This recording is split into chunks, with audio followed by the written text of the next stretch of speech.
যাক ভালোই হলো। SIR ফর্মটা জমা দিয়ে আসলাম। কি ব্যাপার, এত খুশি লাগছে যে? আর বলিস না, ঝামেলাটা মুক্তি করে দিয়ে আসলাম। SIR ফর্মটা জমা দিয়ে আসলাম। উফ, কি ভিড় ছিল জানিস না, আমি পুরো টায়ার্ড হয়ে গেছি একদম। তুমি রেস্ট নিয়ে নাও, আমি একটা কাজ ছেড়ে আসছি। এখন আবার কে ফোন করলো? হ্যালো। হ্যাঁ, আমি বিএলও বলছি। আপনি কি পূর্ণিমা বিশ্বাস? হ্যাঁ, আমি পূর্ণিমা বিশ্বাস বলছি। আপনার এসআইআর ফর্মের মধ্যে আধার কার্ডের নাম্বারটা ভুল আছে। আমি আপনার ফোনে একটা ওটিপি মারছি, আপনি কাইন্ডলি ওটিপিটা একটু বলবেন, তাহলে সব ঠিক হয়ে যাবে। হ্যাঁ ঠিক আছে, আপনি পাঠান, আমি দিয়ে দিচ্ছি। দেখেন আপনার মোবাইলে একটা ওটিপি আছে। স্যার, ওটিপিটা বলছি। তুমি কাকে ওটিপি দিচ্ছ? আরে আর বলিস না, এখন তো আবার SIR এর নতুন নিয়ম হয়েছে, ফোন নাম্বার মেনশন করতে হবে। আমার হয়তো আধার কার্ডে কোনো একটা সমস্যা হয়েছে, ও আচ্ছা। যার জন্য আমাকে বিএলও ফোন করে বললো যে একটা ওটিপি ঢুকবে, ওটিপিটা বলতে, তাহলে সমস্যাটা সমাধান করে দেবে। না না, ওটিপি দিবে না, দাও ফোনটা, দাও ফোনটা দাও। তুমি কাউকে ওটিপি দেবে না। হ্যালো, হ্যালো, আপনি কে বলছেন? আমি ওনার মেয়ে বলছি।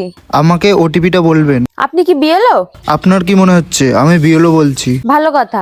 আমি যতদূর জানি আধার কার্ডের কোনো প্রবলেম হলে বিএলও ফোন করে আধার কার্ডের নাম্বার চাইবে, ফোন নাম্বারের থেকে ওটিপি তো চাইবে না। আপনি সরকারি লোককে এভাবে জেরা করছেন কেন? তা আপনি সরকারি কর্মচারী হয়েছেন, তাই কি হয়েছে? আমি এভাবেই কথা বলবো, আপনি আমার কথার জবাব দিন। আপনি কে যে আপনাকে জবাব দেব? দাঁড়ান, আমি এক্ষুনি যাচ্ছি সাইবার ক্রাইমে। হ্যালো হ্যালো হ্যালো, কেটে দিয়েছে। তুমি জানো এটা একটা ফ্রড কল ছিল। এখন যদি তুমি তোমার ফোন নাম্বারে ওটিপিটা দিতে না, পুরো ব্যাংক তোমার খালি হয়ে যেত। এখন SIR ফর্মে একটা নতুন নিয়ম হয়েছে যে তোমাকে ফোন নাম্বারটা মেনশন করতে হবে। হ্যাঁ তা ঠিক, বিএলও ফোন করতে পারে যদি তোমার কোনো সমস্যা হয়, কিন্তু ফোন করে তোমার কাছে ওটিপি যাবে না। এই কথা তোমার মাথায় রাখতে হবে, বুঝতে পেরেছো কি?